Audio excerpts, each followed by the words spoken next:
অনেক নেতার কাছে, অনেক এমপি মন্ত্রী যারা আছেন, আমি একজন নাম বলবো না, যিনি মন্ত্রী বর্তমানে, ওনার কাছে গিয়েছিলাম এই দুঃখ কষ্টের কথা বর্ণনা করার জন্য, যে আমার উপর অত্যাচার হয়েছে, আমার বিরুদ্ধে মিথ্যা মামলা দায়ের করা হয়েছে। উনি আমাকে অনেক জঘন্যতম আচরণ করে আমাকে তাড়িয়ে দিয়েছে। আমার সেই থেকে অনেক কষ্ট পেয়েছি, আমি জীবনে অনেক দুঃখ পেয়েছি। সেই ভারাক্রান্ত হৃদয়ে আমাকে ফিরে আসতে হয়েছিল। যে মন্ত্রীর কাছে, বর্তমান মন্ত্রী যে নেতার কাছে গিয়েছিলেন, বিএনপি শীর্ষ নেতার কাছে, উনি আসলে আপনার কথাগুলো শুনেছে, বা উনি কি এটা সমাধানের জন্য কোনো প্রক্রিয়া? উনি আমার কথা প্রথমে শুনতেই চাননি। আমি তখন ওনাকে রাগ করে, আমি নিজেই রাগ করে বললাম যে কেন আপনি আমার কথা শুনবেন না? আমি তো এই দলের একজন কর্মী, আপনি আমাকে ভালোবাসেন, পছন্দ করেন, আমি একটা বিপদে পড়তেই পারি, অথবা আমার দ্বারা একটা যে কোনো দুর্ঘটনা ঘটতেই পারে। আপনি একটু আমার কথাটা শুনুন, যাচাই বাছাই করুন। যদি আমি অপরাধী হয়ে থাকি তবে অবশ্যই আপনি আমাকে শাস্তি দিবেন, আর যদি আমি অপরাধী না হয়ে থাকি অবশ্যই এর বিচার আপনাকে করতে হবে।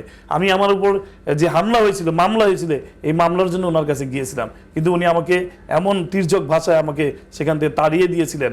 আমি সেদিনের এই দুঃখ কষ্ট আমি আমরা সামাজিক যোগাযোগ মাধ্যমে দেখেছি যে আপনি দীর্ঘ সময় জেলে ছিলেন, দলের জন্য আন্দোলন সংগ্রাম করেছেন। আপনাকে যিনি আসলে আপনার কথা শুনতে চাননি, তার সাথে আপনার আসলে আন্দোলন সংগ্রামের সময়গুলো কেমন ছিল, এবং যোগাযোগটা কেমন ছিল, এবং তারা আন্দোলনের জন্য আপনাদেরকে ডেকেছিল কিনা? উনি তো আমাদের দিকে আন্দোলন সংগ্রামের সমস্ত উৎসাহ উদ্দীপনা দিয়েছেন। ওনার ডাকেই তো আমি আন্দোলন করেছি, সংগ্রাম করেছি।